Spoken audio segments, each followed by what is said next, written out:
Gereja ini ada semenjak tahun 1742, di mana gereja itu sebelumnya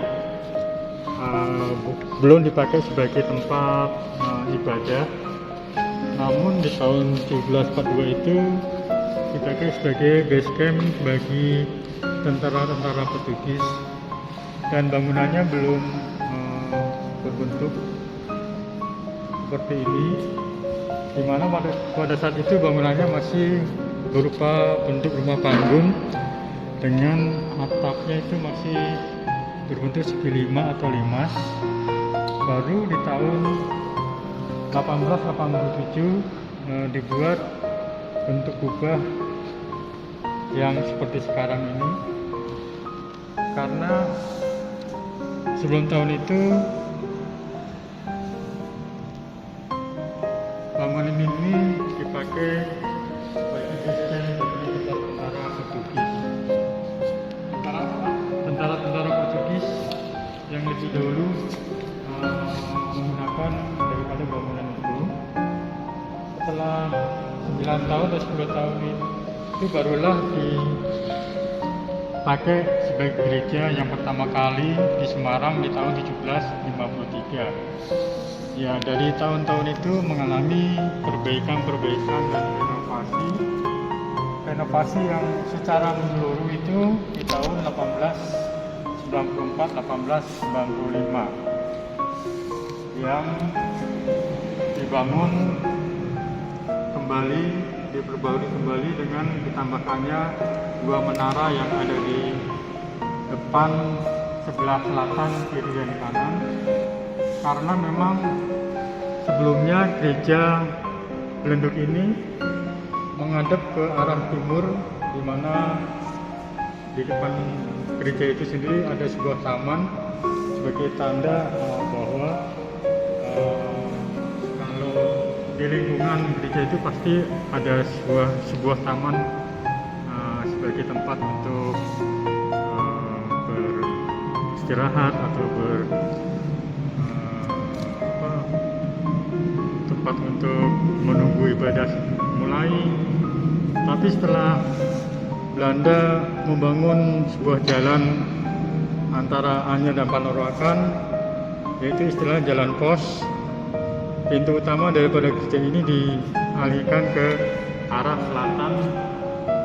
Tapi pintu ini dibuka hanya untuk hari Minggu saja, karena kalau dekat dengan jalan, sehingga kita hari-hari biasa masuk melalui pintu yang ada di sebelah timur daripada gereja ini. Ya, gereja ini dibangun oleh Belanda kembali dengan bentuk segi 8 atau oktogonal, di mana bangunan yang di bawah ini membentuk segi 8, namun yang di atas itu di sekitar latar jendela dia melingkar untuk mempertemukan kubah, supaya kubah itu melingkar sempurna, sehingga terbentuklah dengan sebuah kubah yang tembung yang melingkar setengah lingkaran, sehingga kubah yang tembung ini dinamakan dengan Belenduk. Belenduk berarti ya kubah yang berbentuk cembung. Terus selain itu juga Belanda membuat daripada jendela yang ada di dalam sini. Jendela ini selain sebagai penghias daripada bangunan, ornamen daripada bangunan, juga merupakan alat penerang daripada ruang yang ada di dalam sini, sehingga di siang hari kita tidak perlu menggunakan penerangan daripada lampu atau listrik. Dan di sebelah kiri saya ini ada musik, namanya pipe organ. Pipe organ ini dimainkan dengan cara tekanan angin atau udara. Dari belakang sana piano dimainkan dan disambungkan melalui pipa-pipa ke tiap-tiap lubang yang ada di bawah dan atas ini, sehingga suara akan keluar dari tiap-tiap lubang yang ada di sini. Namun orgel ini sudah tidak dipakai lagi semenjak tahun 1980-an, sudah mulai rusak dan sampai sekarang belum bisa kita perbaiki karena memang biayanya terlalu tinggi. Di ruangan tengah ini adalah pusat daripada tempat ibadah, didukung dengan 4 pintu sebagai transit atau pintu masuk yang menandakan 4 arah mata angin. Jadi di sini ada 4 pintu utama di sebelah timur, selatan, barat, dan utara. Pintunya ada 3. Satunya ada di belakang mimbar di ruangan one story. Di sana juga ada sebuah tangga yang melingkar. Tangga itu asli masih dari negeri Belanda, yaitu dari kota Den Haag. Selain itu di sebelah sini adalah tempat duduk untuk majelis petugas. Lalu di belakang mimbar ada ruangan konsistori, tempat transit daripada pendeta dan majelis bertugas. Dan mimbar ini juga antik, dia ada di atas mempunyai atap yang segi 8, supaya dengan adanya atap itu suara akan terdengar pada setiap sisi yang ada di ruangan ini.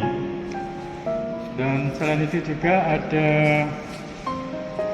sebelah kanan saya ini ada tempat duduk kursi untuk paduan suara, dan di pilar itu ada prasasti di mana saat di zaman Belanda gereja ini diperbaiki secara menyeluruh di tahun 1894-1895.